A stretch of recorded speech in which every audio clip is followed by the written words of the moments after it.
I am Ferdinand Marcos, and I am the President of the Republic of the Philippines. I stand today on behalf of 110 million Filipinos. Everyone, it's me again. Hello Universe. Ayan guys, shoutout sa inyo. Pakinggan nyo po itong press conference ng gabinete ni Pangulong Marcos Jr. tungkol po dito sa nilagdaan ng budget 2025. Mahalaga ito guys, napapakinggan nyo. Maririnig nyo dito no, kung gaano kabusisi ang ating mahal na Pangulong Marcos Jr. Press conference guys ng DOE, DOF, yan, DBM, at siyempre kaya Secretary Bersamin. Pakinggan nyo to guys. So dahil dyan, see you again on my next upload video, okay? Don't forget to like, hit the button bell para lagi kayo update sa aking mga upload video. Follow me guys. Eto na. Public and Development Authority Secretary Arsenio M. Balisacan and Department of Public Works and Highways Secretary Manuel M. Ponoan. Good morning to our guests. May we ask Secretary Recto for his opening statement? Thank you very much. Magandang umaga po sa inyong lahat. We are happy to announce that the President just signed into law the 6.326 trillion national budget for 2025, which we have carefully studied line by line. This is the government's most powerful tool to deliver the biggest growth and economic benefits for the Filipino people for next year. Makakasiguro po ang taong bayan na kami sa Department of Finance, lalo pa namin pagbubutihin ang aming trabaho para mapondohan ang mga proyekto at programa sa ilalim ng ating national budget. To put it into perspective, the 2025 national budget, as I said earlier, stands at 6.326 trillion, of which only 4.64 trillion are supportable by revenues. Ibig sabihin, sa susunod na taon, ang gastusin ng gobyerno ay aabot sa 17.3 billion kada araw, but only 12.72 billion per day will be financed by revenue collections every 24 hours. Kaya naman, sa laki po ng aming responsibilidad, 24 oras din magtatrabaho ang DOF para matugunan ang ating pangangailangan. At titiyakin namin na ang bawat sentimo ay mapupunta sa tamang proyekto at programa para sa bayan. Next year, we will strive to not just meet, but exceed our revenue targets to generate more resources, just as our strong fiscal performance this year has demonstrated. I'm happy to announce that total revenue collections for 2024 is expected to reach 4.42 trillion, surpassing the full year target of 4.27 trillion. As a percentage of GDP, the emerging revenues will climb to 16.7%, the highest in the last 27 years. And our emerging non-tax revenue for 2024 are expected to reach 606.6 billion, the highest ever recorded. These are all because of the hard work and contribution of the Bureau of Internal Revenue, the Bureau of Customs, the Bureau of the Treasury, our privatization team, and our GOCCs. So rest assured, we will work doubly hard to sustain this momentum and adhere to our medium-term fiscal program that reduces our deficit and debt gradually in a realistic manner while creating more jobs, increasing our people's incomes, and decreasing poverty in the process. And on behalf of the economic team, we assure you that from here on, things will just get better because you have a government that works non-stop to deliver the benefits that will keep us progressing as a nation every day. Maraming salamat po. Mabuhay ang bagong Pilipinas. Manigong bagong taon sa inyong lahat.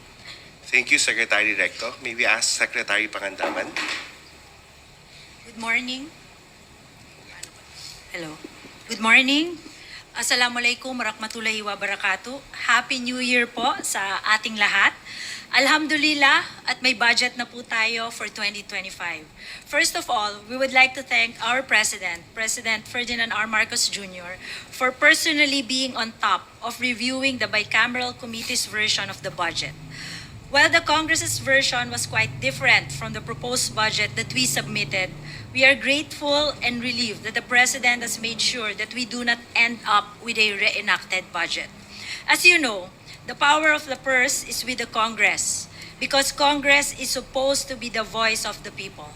Hence, the Department of Budget and Management and even the President himself can only submit a proposed budget to Congress, and in the end, because we have a democratic process that we must follow and respect, we can only exercise what the Constitution provides, which is to veto certain items of the budget. After a careful review by the agencies concerned and with the guidance of our Executive Secretary, who is a former Chief Justice of the Supreme Court, the President ensured that the budget remained true to our constitutional mandates while exercising his veto power to ensure that the budget ultimately continues to be directed to meeting our agenda for prosperity. Nakikinig po ang ating Pangulo sa taong bayan. That is why, among others, ang program appropriations, which increased by over 300% in the BICAM version of the budget, have been greatly reduced by direct veto. There will also be a conditional implementation of Ayuda sa Kapos ang Kita program or AKAP. Let us enter the new year with renewed hope and determination to achieve the goals towards a bagong Pilipinas that we all aspire for.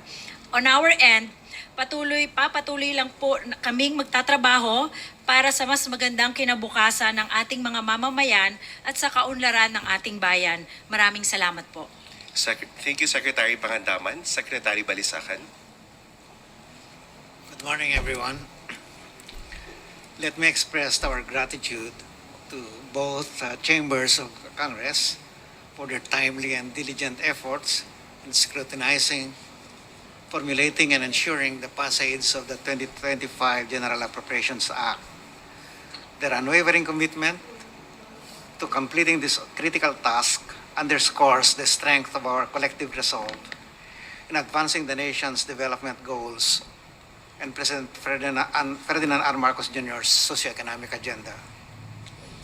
The 2025 GAA supports the goals outlined in the Philippine Development Plan 2023 to 2028, including attaining our medium-term growth targets as approved by the Development Budget Coordination Committee. The budget prioritizes strategic investments in social services with substantial allocations to education, health, and social welfare programs and infrastructure projects to boost growth and inclusion. These investments are crucial for achieving the PDP's targets related to human capital development and poverty reduction. In line with our commitment to public welfare and fiscal responsibility, the President, as we have heard this morning, has judiciously vetoed certain line items in the budget and set specific conditions for implementing certain programs and projects, including requiring the issuance of guidelines and compliance with pertinent laws, policies, rules, and regulations. This decisive action demonstrates the administration's commitment to our fiscal program by ensuring that planned spending remains within the target deficit ceiling, keeping us on track to meet our medium-term fiscal targets. At the same time, by tightening the conditions for utilizing the budget for various programs, the President ensures that the maximum benefits reach those most deserving of social protection, particularly the near poor. This approach supports inclusive growth by ensuring that economic benefits reach the lower income segments of society, directly contributing to the PDP's goals of reducing poverty and improving the quality of life for our vulnerable populations. As we roll out these projects and programs in the coming year, close collaboration between the executive and legislative branches remains vital. The coming year, 2025, marks a pivotal moment for our country as we enter the midterm of the Marcos administration. This milestone is an opportune time to assess our progress. As we continuously recalibrate our strategies, we assure our fellow Filipinos that we will sustain our gains and accelerate our efforts in areas where we need to catch up to meet our development targets. With today's ceremonial signing of the GAA, we reaffirm our commitment to building a matatag, maginhawa at panatag na buhay for all Filipinos. Let us move forward with optimism and determination, ensuring that every peso of the national budget translates into impactful programs and services that improve the lives of our people. Thank you and good morning once again. Thank you, Secretary Balisacan. May we ask Secretary Bonoan for his opening statement? Good morning, everybody. We would just like to express how deeply we are honored for the full trust and confidence that the President, Ferdinand R. Marcos Jr. and our legislators have extended to the Department of Public Works and Highways through the fiscal year 2025 budget. We are aware that every peso allocated to the Department of Public Works and Highways projects represents the hard-earned contributions of the Filipino people. It is therefore our responsibility to ensure that these funds are used wisely and efficiently, as well as professionally in the most transparent manner, proving ourselves deserving of the trust placed on us. We are committed to making every cent of their contributions worth by delivering quality infrastructure that drives the national progress. With this, we are tasked to implement more infrastructure projects that are crucial for the socio-economic development of our country. We are prepared to face potential challenges that may arise and remain steadfast in applying the significant lessons that we have learned over the years as we move forward to another year of service. Rest assured that the Department of Public Works and Highways will continue to work diligently in support of the Bagong Pilipinas agenda, advancing infrastructure that uplifts the lives of our fellow Filipinos. Mabuhay ang Bagong Pilipinas. Maraming salamat po. Thank you very much, Secretary Bonoan. We are now opening the floor for questions from our Malacanang media friends. Pia Gutierrez, ABS-CBN. Good morning po. May we ask ano po yung mga significant line item vetoes na ginawa ng Pangulo? 26 billion, roughly 26 billion under the Department of Public Works and Highways. Direct veto yon. Bawat isang project po tinanggal natin. Maybe I can ask Secretary Manny Bonoan to explain ano-anong klaseng mga proyekto ito. Well, many of the projects that have been vetoed are actually some of the projects that we consider that are not totally supportive to the 8-point socio-economic agenda of the government, of this administration. And besides, I think many of these projects are projects that need to be scrutinized and ready for implementation. These are some of the projects are not ready for implementation at this point in time. So these are the projects that we have deferred up to. And then there's 168 billion worth of projects that are in unprogrammed appropriations po.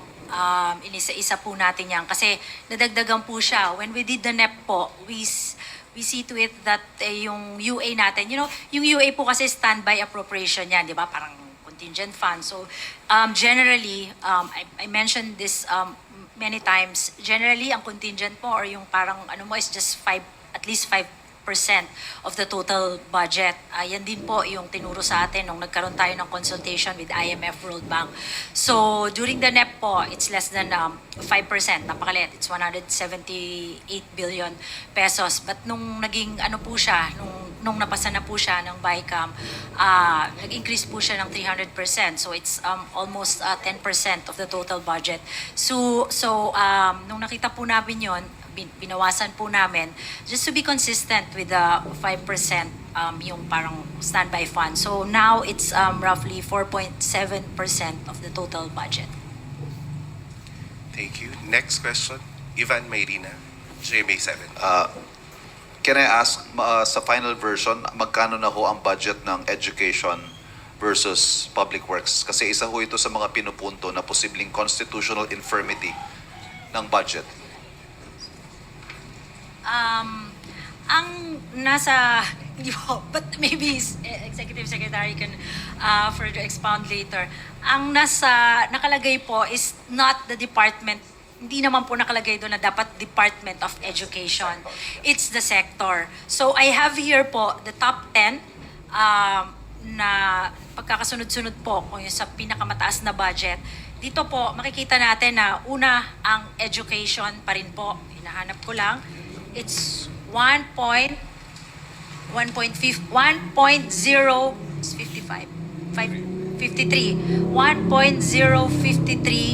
trillion. Well, the DPWH po is 1.034 trillion po. Yan po. So, nauna na po ang education. Secretary, may we get the breakdown do sa education po? Yes, we will provide po. Yeah. Bibigay po kami. So anong nangyari po, Secretary, we had to, so yung mga veto under DPWH, kaya umangat po relatively yung education sector budget. Yes po, kasi nabawasan din po ng mga 26 billion yung DPWH budget. Right, thank you. Tristan Nodalo, Newswatch Plus. Ay, hello, good morning po. Ma'am, you've mentioned yung conditional implementation of AKAP. So, ano pong nangyari doon sa pondo na AKAP na which was questioned before, yung 26 billion both sa House and Senate? So, ano po yung conditional implementation? What does it actually mean?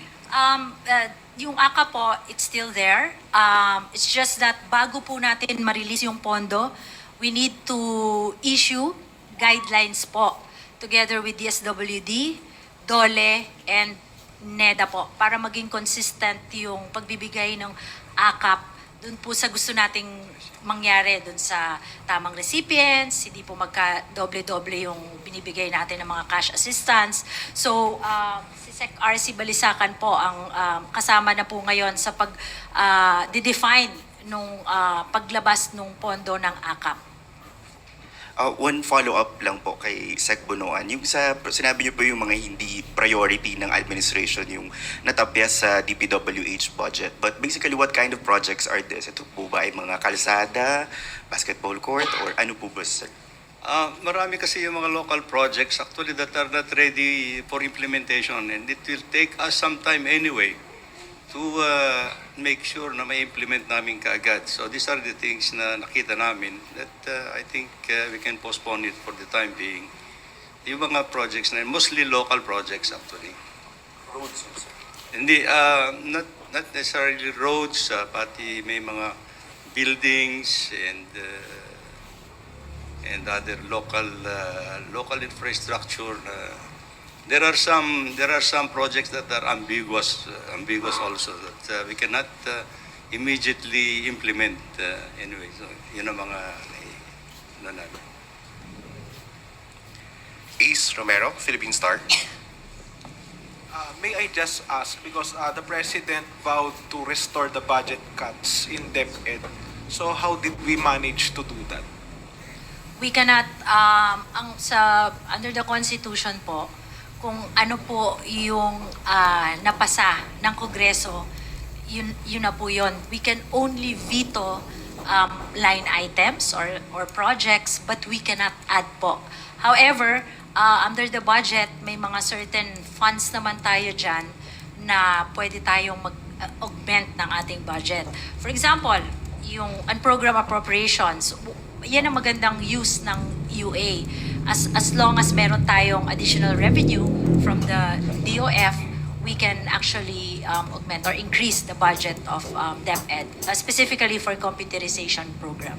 So, kasi hindi naman pwede mag-realign yung executive, so Hindi pwede na- nating gawa ng parang that way. Hindi na po, Okay. opo. Sa execution na lang po tayo, doon na lang po natin hahabulin yung mga kulang sa DepEd. Kay Executive Secretary, given all these changes and measures implemented by the President, are you now confident that there will be no legal challenges to be triggered against the 2025 budget?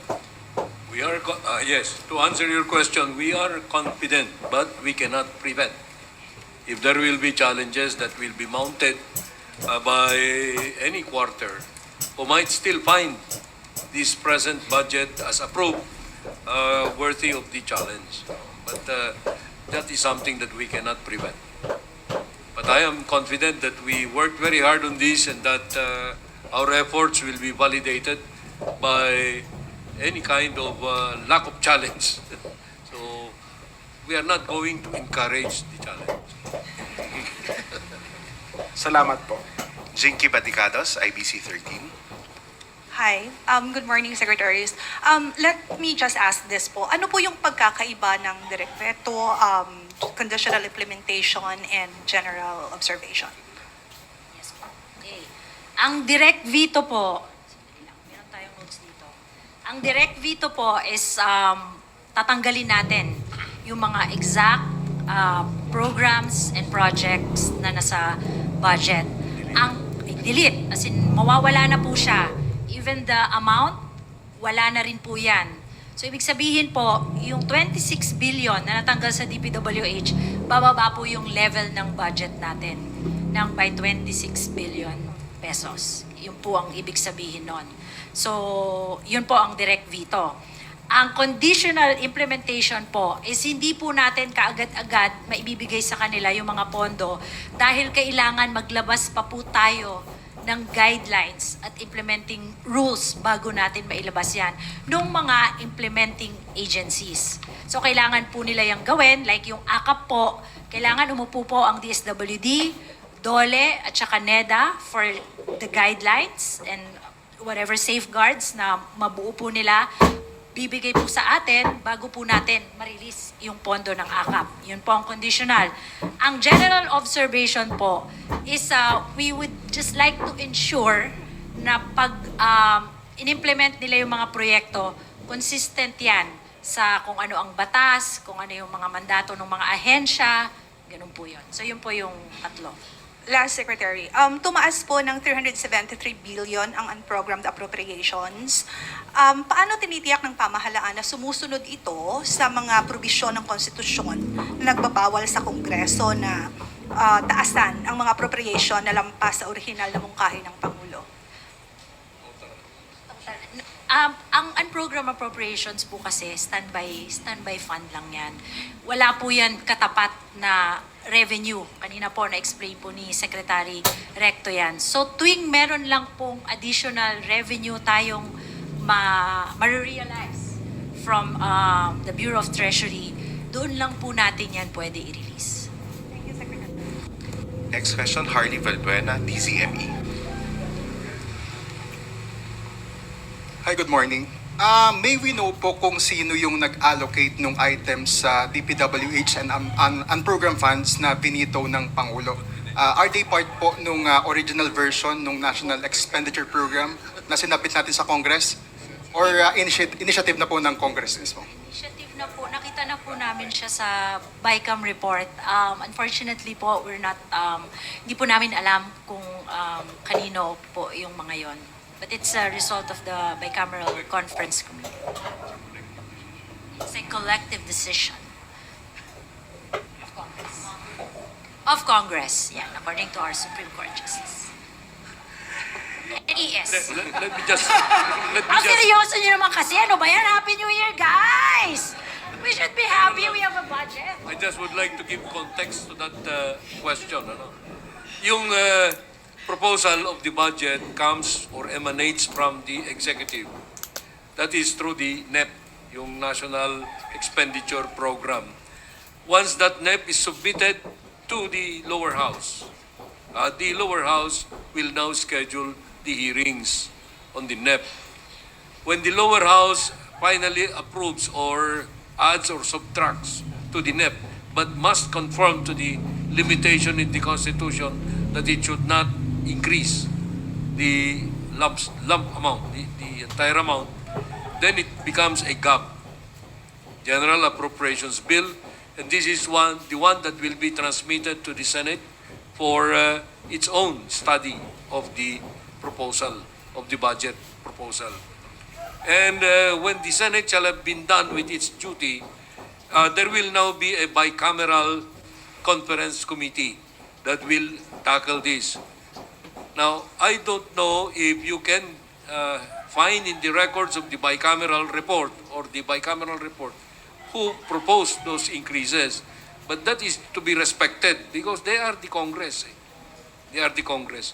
And the final product is, of course, this GAA. And the GAA was submitted to the executive as an enrolled bill. And once it is submitted to the executive as an enrolled bill, the executive can no longer change that. Congress can no longer change that. So that is now what the President reviewed. And the President was personal and direct about the review and called on members of the Cabinet to contribute to the effort of looking at the budget. Now, with or without the calls for review, the President and the Cabinet went to that task. And I think we are happy about the result, and we have come up with this. So the approval of the budget by the Chief Executive happened before December 31. Today, that is. So that is the context. Thank you, ES. Next question, Eden Santos, Net 25. Good morning po. Clarification lang po, ibig sabihin yung 10 billion po na budget ng DepEd na ibalik po iyon para dun sa... Hindi po, bawal po tayo magdagdag sa bicameral committee report. Kung ano po yung pinasa ng Kongreso, yun po. Hahanapan na lang po natin ng pondo sa ito po sa pag-i-implement natin sa execution ng budget. Maybe Secretary Recto would like. Yes, that's correct. I think the President wants to prioritize the additional spending on education, which is found in the unprogrammed portion of the budget. So if there are excess revenues, we will immediately release that part of the budget. But I'd like to say also that it's the first time in our history that you have both the education sector and the capital outlay sector of the DPWH and the DOTR to hit 1 trillion pesos. So that would augur well for the economy's growth for 2025. So meaning po, kaya tumaas yung budget ng DepEd dahil nabawasan yung DPWH para lang masabi na mas mataas. Yung sinasabi po kasi natin na budget ng DepEd, it remained the same. Pero yung tumaas po kasi when we compute education sector po ang pinag-uusapan natin doon. It's not just the budget of the Department of Education. Because you also have to consider, may CHED po, education din po yan.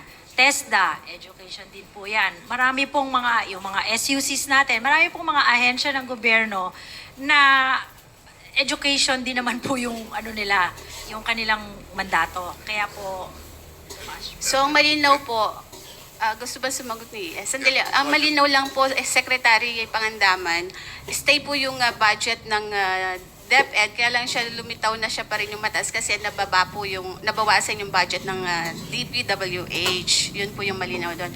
Next question ko po, dun sa pagbaba po ng ating 2025 national budget at naialis po yung mga naisingit dun po sa BICAM, na wala sa NEP, wala po sa Congress at Senate version, wala naman po bang sumamang mga loob ng mga senador at kongresista na may mga project pong naapektuhan doon po sa pagbaba ng budget? Anyone can answer po. dati po siya. Yes.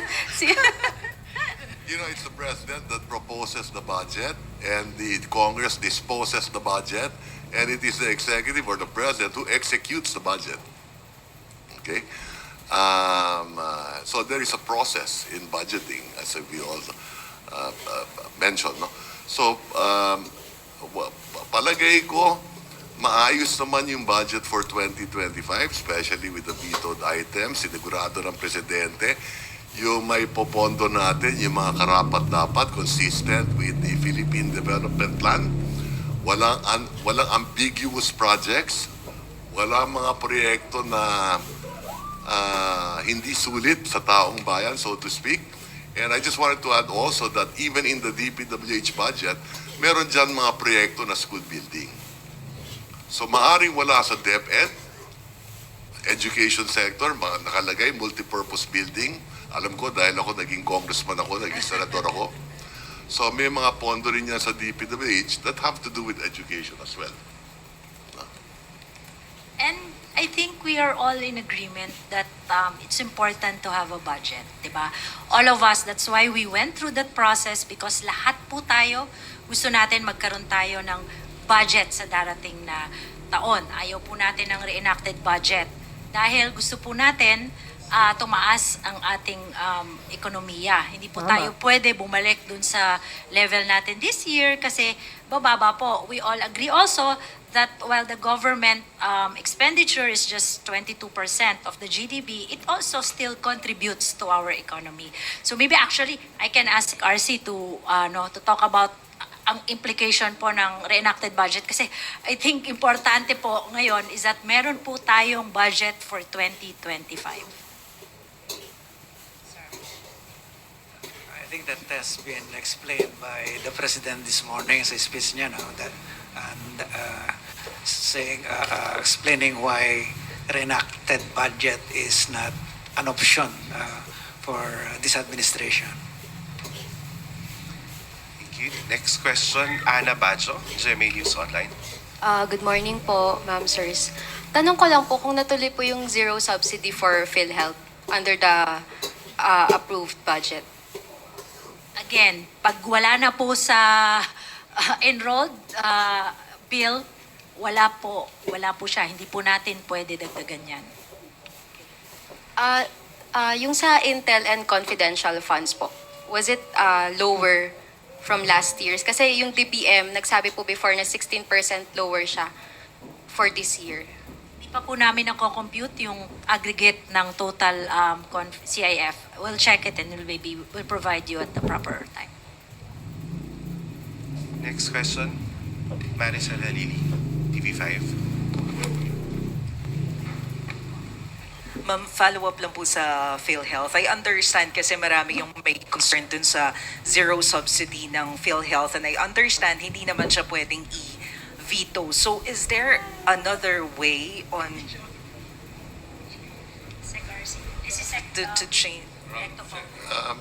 Well, my understanding is that Congress did that because the budget for the current the corporate operating budget of PhilHealth is sufficient. So they have reserve funds of roughly 280 billion. They have a surplus of roughly 150 billion the last time I looked at it. They have investments of more than 400 plus billion. They will earn 200 billion in 2025. They will spend 150 billion. So yung surplus nila, madadagdagan na naman ng 50 billion yan. So they have adequate resources. Now, having said that, we in the Department of Finance next year, tututukan namin ang PhilHealth. We will make sure that we spend that budget better. Halimbawa, I'll give you an example. Maybe we should concentrate on the top 10 illnesses. Palagay ko, yun lang. Itaas natin 100%, 200% benefit package of the top 10 illnesses. Malaking pakinabang ng taong bayan dyan. So, I don't think you have to increase 9,000 case rates. Sa panganganak pa lang, ilan ang case rate? Di ba, alam ko sa panganganak, 2 lang cesarean at saka hindi cesarean, di ba? Bakit sa PhilHealth, 20 ata yan Di ba? So, we will tututukan namin ang PhilHealth next year. Thank you, sir. Follow-up lang po dun sa conditional implementation. Aside from ACAP, meron pa po bang ibang program under conditional implementation? Yes po. 1, 2, these are marami. 1, 2, 3, 4, 5, 6, 7, 8, 9, 10, 11, 12. Pag ano po kami, we will distribute the veto message. We'll post it in our website. No, napirma na po, pero hindi pa nila nalalabas sa sa office. Ma'am, pwede bang pa-enumerate lang ng mga highlights, yung mga in general na Yung conditional? Yung conditional. DSWD, ACAP. DSWD OSEC also, yung Payapa at Masaganang Pamayanan Program, PAMANA. Sa DPWH OSEC, yung definition on Basic Infrastructure Program. Meron din po sa Office of the Ombudsman, payment of retirement benefits and pension, release of payment of retirement benefits and pensions. Sa Department of Agriculture po on RCEF. Ay hindi, natanggal na pala to, no? Oo. Tapos, meron din po sa Judiciary, Supreme Court of the Philippines and the lower courts, Special Provision number 7 on maintenance and other operating expenses of the lower courts. Sa Calamity Fund, NDRRMF, National Disaster Risk Reduction, meron din pong special provision dyan na may conditional. DOF, BOC, yung Rewards and Incentive Fund.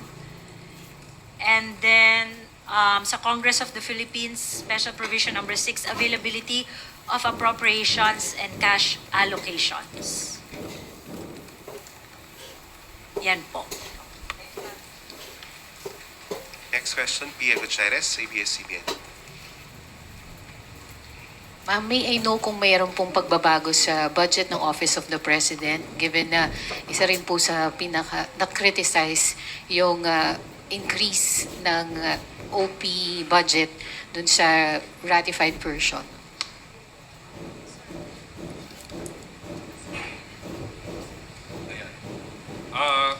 Yes, as far as the budget of the OP is concerned, yung NEP was followed pero dinagdagan ng 5.2 billion pesos kasi may nangyari nung 2025, no?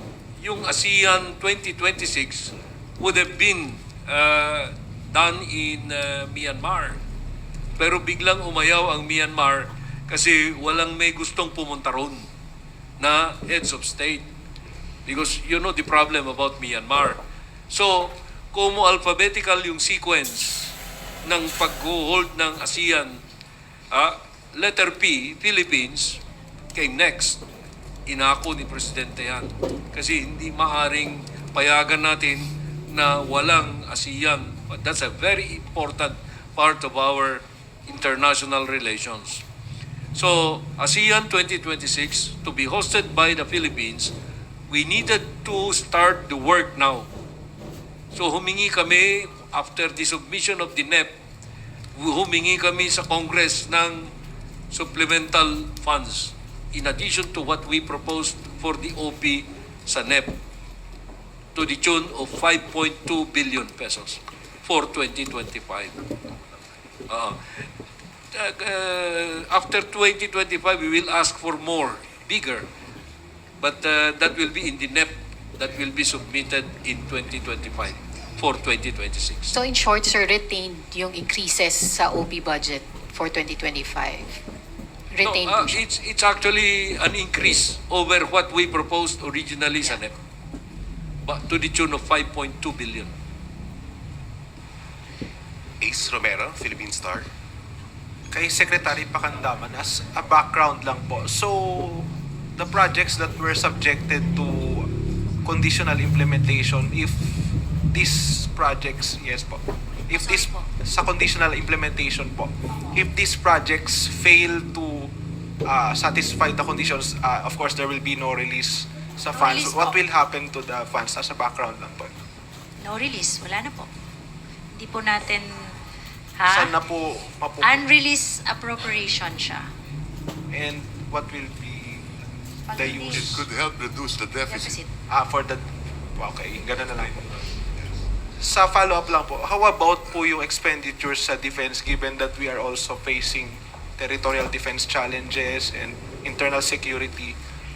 Can you give us background on what happened to defense spending? I know that, kasi we just received the, I know that nabawasan po yung AFP modernization budget from 50 billion sa NEP to 35 billion po ngayon. However, yearly naman po yan, we try to, inahabol po natin yan. Kumukuha po tayo sa unprogrammed appropriations for that purpose. Leth Narciso, DZRH.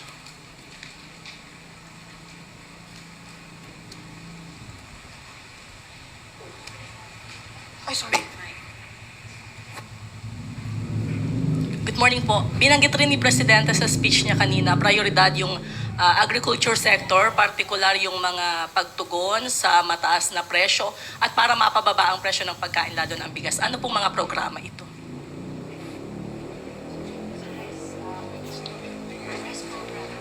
Yung rice program po ng DA, medyo malaki po yung pondo natin dyan. May assistance po tayo sa mga farmers natin and then fisher folks. And then meron po tayong post-harvest facilities and also farm-to-market roads. Meron din po tayong irrigation. And then meron din po dyan yung bagong batas po natin, yung RCEF po, yung bagong RTL natin. Rice tarification. More or less, you're talking about 250 billion yan for DA. Plus this year's budget na hindi pa naman nagagastos yung lahat. So, essentially, it's a 2-year budget allocation, di ba? So the idea is to increase the productivity of your agriculture sector next year. Kompleto naman yung programa ni Secretary Kiko Laurel. And we know that rice, essentially, you need a lot of irrigation, among others. So it's properly funded. Yeah, ang agriculture po is number 6 pa rin po siya sa top 10. Annalise Soberano, Bomborazo. Sec Amina, good morning.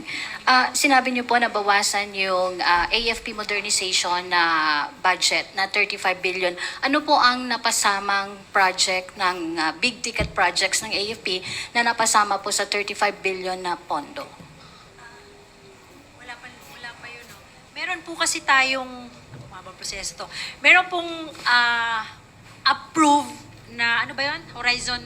Ano na tayo ngayon? Horizon 3 na tayo.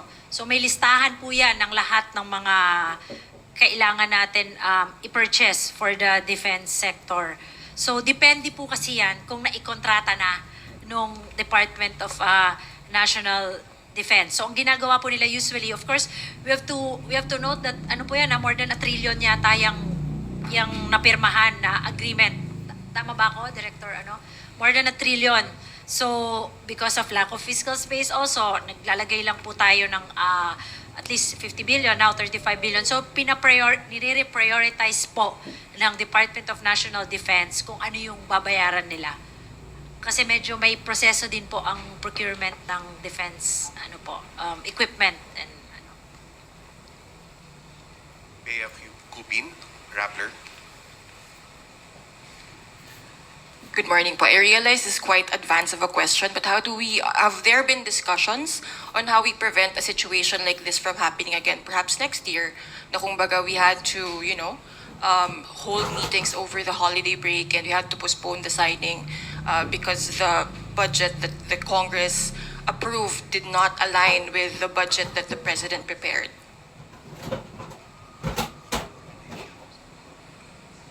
Well, you have to understand, that question is to be explained in this way, We can avoid that by giving to Congress next year, sa next cycle, a NEP that is very comprehensive. But we usually do that. Now, it will be up to the temper of the congressmen who initiate the consideration of the budget. And I hope that they will be conscientized. Because most of those that were taken off probably were, you call them insertions, but that's too simplistic. No, they have their own priorities which they could reflect into the legislative process. And that is what they did. They are within their rights to do that. But here comes now the President who says, where are now my legacy projects, my priority trusts? They have given them to the back burner. So that is what instigated the President to make cuts that did not reflect the concept in the proposed budget through the NEP. And sir, if I may follow up, how do we intend to check that temper, considering of course Congress is dominated by allies of the President? We do not check except through veto, because the enactment process is exclusive prerogative of Congress. Yung veto power of the President is the only way to check. Okay? That's post-enactment. But then we have this constitutional setup that when the President exercises his right of veto, the message could be transmitted to the Congress, to the lower house initially, because that is the originating chamber of Congress, and they could have the override power. They could exercise that if they want to. But usually in a situation like this, I don't recall that an override has ever happened. These two branches of government, the legislative and the executive, they work very well in coordination. And it's only when they are at loggerheads that you can expect a direct conflict. Pero your question is the theoretical, no? More in the abstract. So that's not easy to answer.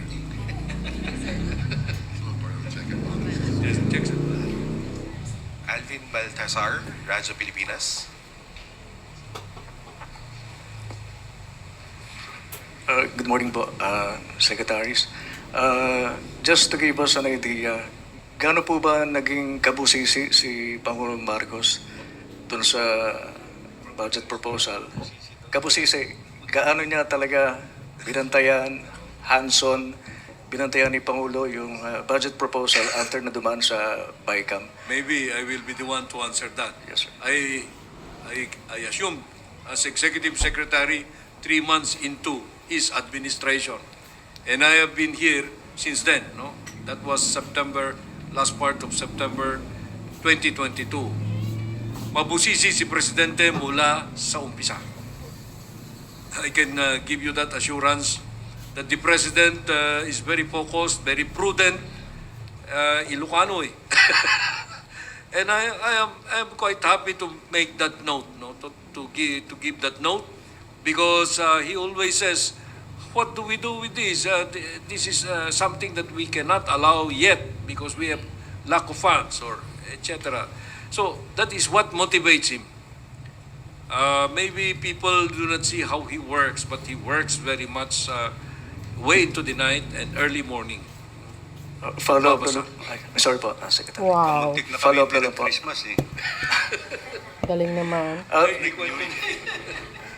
Secretary, follow-up lang po. Doon po ba sa mga ibinito ng Pangulong Marcos,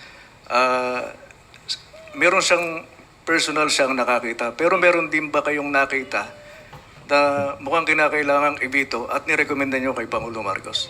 Well, as the Chief Executive, he gives us the direction, He has his own way or means of saying this is excessive, this is not something we proposed, etc.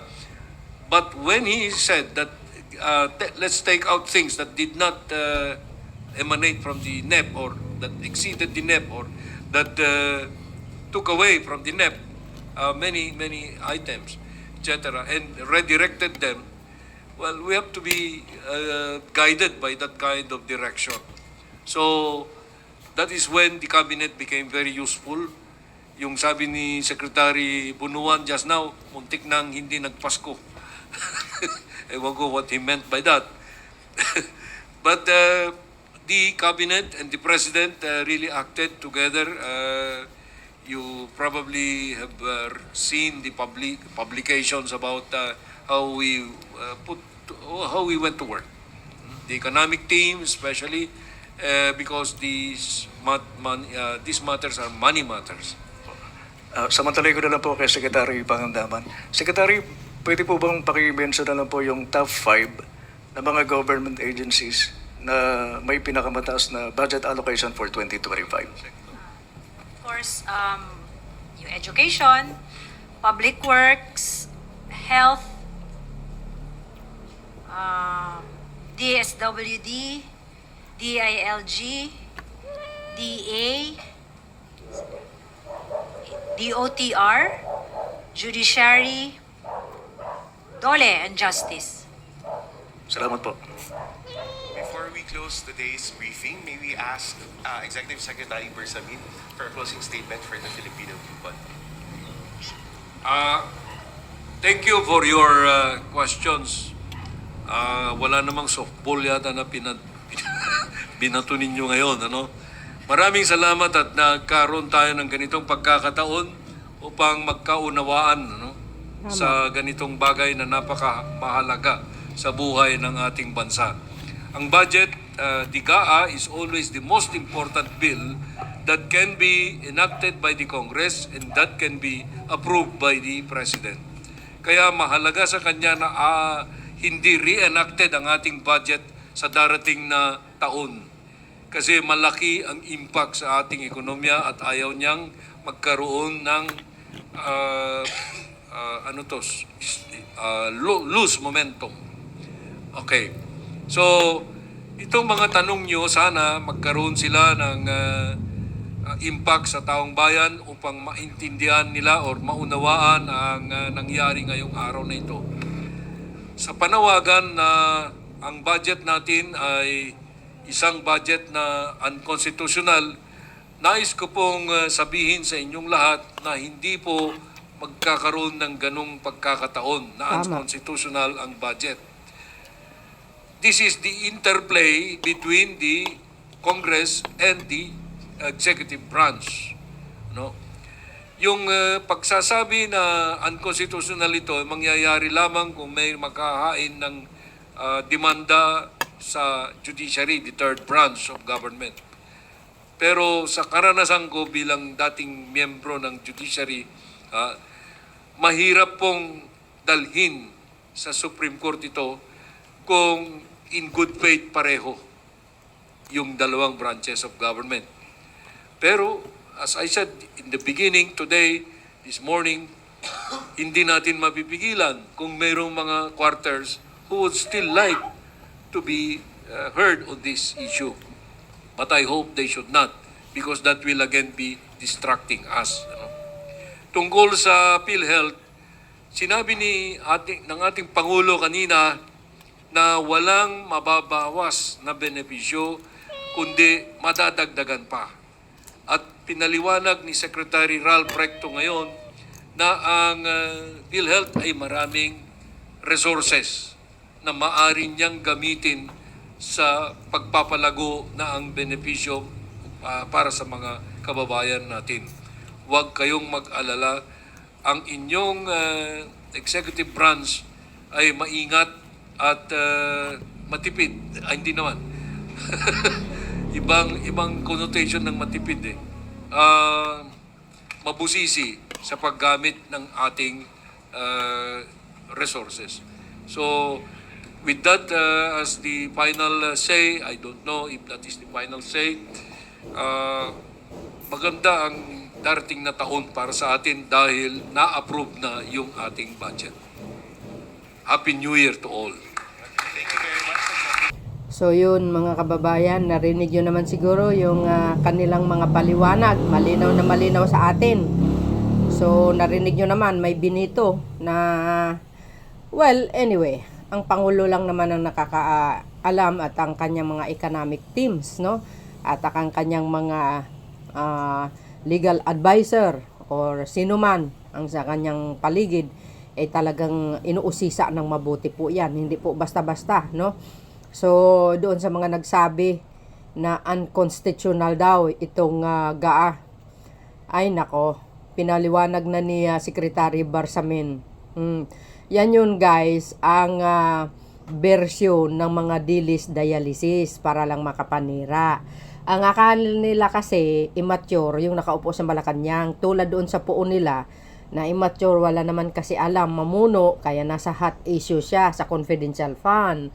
So dahil dito, malinaw naman sa atin lahat, hindi natin kailangan questionin pa, tapos na po yan, pinirma na ng Pangulo, kaya close the book na. Focus na lang po tayo sa ating mga buhay-buhay.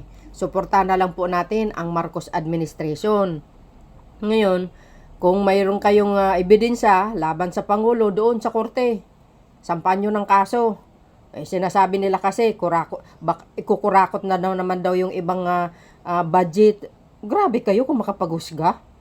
Hindi nyo pa nga napatunayan.